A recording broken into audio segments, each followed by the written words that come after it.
मैं doctor Vrind Prasad Scope Trading and Private Consulting Limited का principal हूँ। मैं बिहार पटना से बोल रहा हूँ। किसान भाइयों नमस्कार। अभी आपको एक बीमारी है जो विषाणु जनित है, जिसका नाम है खुर पका मुंह पका, उसके बारे में बताएंगे। ये बीमारी घातक तो नहीं है, लेकिन इससे नुकसान बहुत है। बछड़े बछड़िया में ये घातक भी है, लेकिन बड़े पशु में ये घातक जैसा इसका लक्षण नहीं होता है। अब एक इस बीमारी का लक्षण क्या है? ये बीमारी का आप तस्वीर में देख रहे हैं कि ये मुंह से लार टपकता है। इसका बहुत झाग लार टपकेगा। मुंह के अंदर छाले पड़ जाते हैं, जीभ पर, वो मस्कुड़ा पर, डेंटल पैड पर, वो सभी जगह अंदर छाले पड़ जाते हैं। छाले पड़ने से होता क्या है कि पशु खा नहीं पाती है। घास भूसा खाना है, छाले पड़ा हुआ है, चबाएगी कैसे? तो वो खाने में असमर्थ हो जाती है।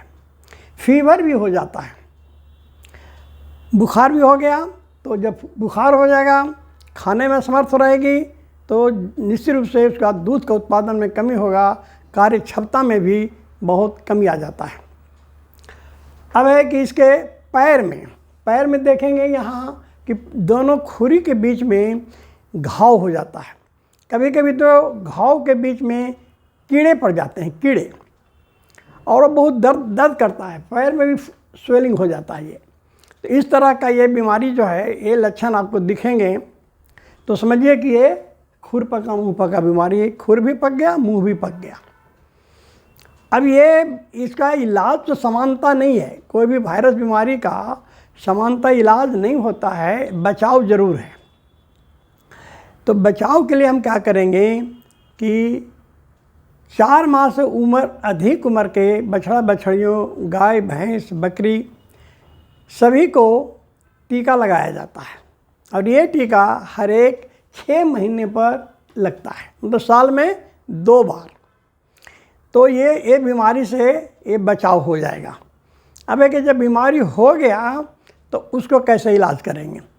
तो बीमारी हो गया, खूर में कीड़े पड़ गए, घाव हो गए, ये चलने से लाचार है ये गाय, तो पहले तो कीड़े को मारेंगे। तारपीन का तेल वहाँ दीजिए, कीड़े मर जाएंगे, और उसको अच्छी तरह से खूर को साफ कर लीजिए।